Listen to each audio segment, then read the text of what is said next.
زیادہ عرصہ نہیں گزرا جب چین ایک دہائی ملک تھا، جنگوں، قحط اور سیاسی ہلچل سے نکلنے کی کوشش کرتا ہوا۔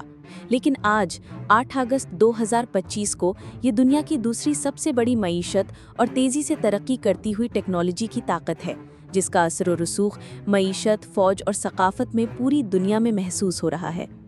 سوال یہ ہے کہ کیا چین واقعی دنیا کی اگلی سپر پاور بننے جا رہا ہے؟ اور اگر ہاں، تو اس کا مطلب باقی دنیا کے لیے کیا ہوگا؟ آج کی حقیقت یہ ہے کہ چین کی معاشی کامیابیاں حیران کن ہیں۔ اس سال یہ پہلی بار $2 ٹریلین سے زیادہ سالانہ ترقی کی راہ پر ہے۔ 2022 میں ہی قوت خرید کے حساب سے اس کا جی ڈی پی امریکہ سے آگے نکل چکا تھا، اگرچہ نامیاتی جی ڈی پی میں یہ اب بھی دوسرے نمبر پر ہے۔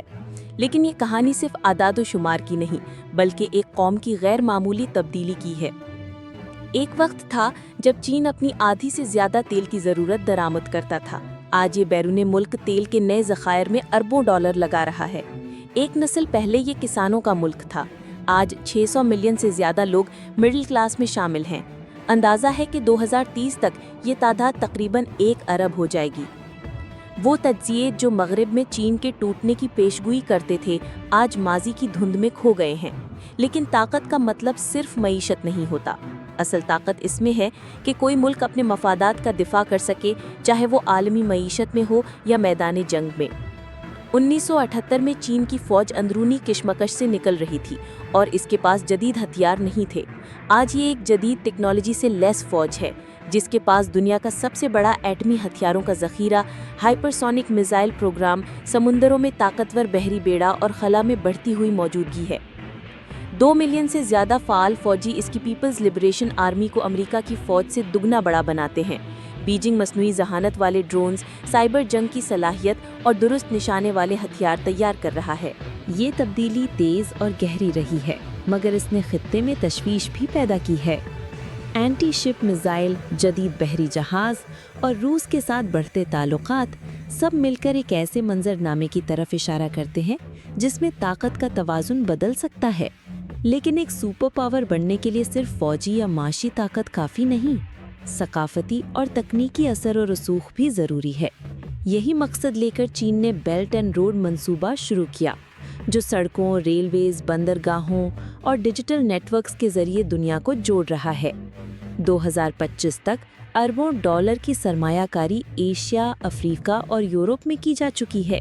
ناقدین اسے قرض کا جال کہتے ہیں، لیکن یہ بھی حقیقت ہے کہ اس نے ہزاروں میل کی نئی سڑکیں، پل اور ریل پٹڑیاں بنائی ہیں اور ترقی پذیر دنیا میں انٹرنیٹ اور موبائل کنیکٹیوٹی کو بہتر کیا ہے۔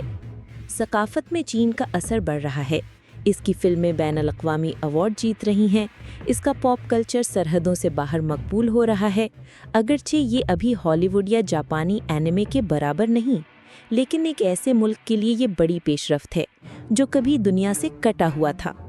ٹیکنالوجی میں چین اب مصنوعی ذہانت، کوانٹم کمپیوٹنگ اور بائیو ٹیکنالوجی جیسے شعبوں میں سب سے آگے ہیں۔ یہ تحقیق اور ترقی پر بھاری سرمایہ لگا رہا ہے، دنیا میں سب سے زیادہ سائنسی مقالے شائع کر رہا ہے اور 5G اور تیز رفتار ریل میں قیادت کر رہا ہے۔ کیا یہ سب مل کر چین کو آج سپر پاور بناتے ہیں؟ کاغذ پر تو جواب ہاں ہے، مگر سپر پاور بننے کا مطلب صرف طاقت کے اعداد و شمار نہیں، بلکہ دنیا کا نظام ترتیب دینے اور عالمی ایجنڈا طے کرنے کی صلاحیت بھی ہے۔ یہی وہ جگہ ہے جہاں چین کو سب سے زیادہ مزاحمت کا سامنا ہے۔ امریکہ اور اس کے اتحادی اس کے اثر و رسوخ کو محدود کرنے کی کوشش کر رہے ہیں۔ تجارتی جنگیں، ٹیکنالوجی پر پابندیاں اور سفارتی دباؤ اس کے راستے میں بڑے چیلنج ہیں۔ چین اور امریکہ کا تعلق کشیدگی سے بھرا ہوا ہے۔ تائیوان، انسانی حقوق اور تجارتی پالیسیاں اس کشمکش کو اور گہرا کر رہی ہیں اور ایک ٹیکنالوجی و معیشت کی سرد جنگ سامنے آ رہی ہے۔ اندرون ملک چین کو عمر رسیدہ آبادی، آمدنی میں عدم مساوات اور ماحولیاتی مسائل جیسے خطرات کا سامنا ہے۔